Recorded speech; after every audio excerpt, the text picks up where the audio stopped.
নমস্কার, আমি অনন্যা সেনগুপ্ত, সাইকোলজিস্ট। আজকে আমরা একটি খুব কমন প্রবলেম নিয়ে কথা বলবো।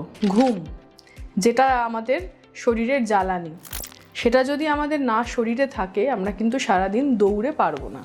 ঠিক এবার আসি, কি সমস্যা থেকে আপনারা বুঝবেন আপনার স্লিপের কিছু ইস্যুস হচ্ছে। হঠাৎ করে ঘুম ভেঙে যাচ্ছে, ঘুম আসতে চাইছে না, মাঝরাতে ঘুম ভেঙে যাচ্ছে বা ভোর হয়ে যাচ্ছে ঘুম আসতে হলে, পা ঝিনঝিন করছে, পায়ে ক্র্যাম্প ধরছে, বিভিন্ন দুঃস্বপ্ন দেখছেন, সারাদিন ঘুম পাচ্ছে, ক্লান্ত লাগছে, কোনো কাজে মনোযোগ দিতে পারছেন না।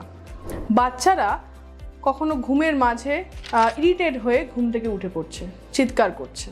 এগুলো কিন্তু ঘুমের কিছু সমস্যা রয়েছে বলে বোঝা যায়। নারী পুরুষ নির্বিশেষে সকলের হতে পারে, বিভিন্ন বয়সে, বাচ্চাদের, middle age, old age, adolescence সবার ভেতরেই দেখতে পাওয়া যায়। এবার আমরা আলোচনা করব কিভাবে এই ঘুমের সমস্যাকে আমরা বের করতে পারি। প্রথমেই আপনি যে বিছানাটি ঘুমের জন্য ব্যবহার করছেন, চেষ্টা করুন শুধুমাত্র ঘুমের জন্যই সেই বিছানাটি ব্যবহার করতে। ঘুম ভেঙে গেল বা ঘুম আসছে না, ঘড়ি দেখছেন কটা বাজে, 2টো বেজে গেছে, এখনও ঘুম আসলো না, করবেন না। সেই ঘরে ঘড়ি রাখবেন না।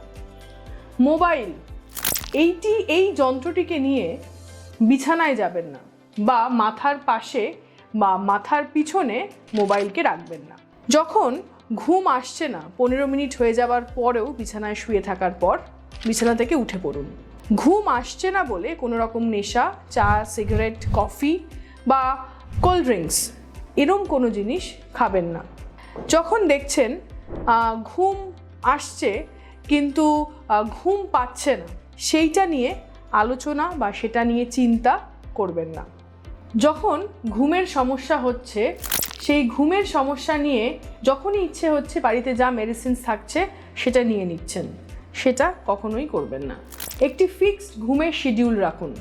একটা সঠিক সময়ে বিছানায় যান এবং বিছানা থেকে উঠুন। ঘুমাতে যাওয়ার আগে চেষ্টা করুন নিজেকে এবং যেখানে আপনি ঘুমাবেন সে জায়গাটা পরিষ্কার রাখতে।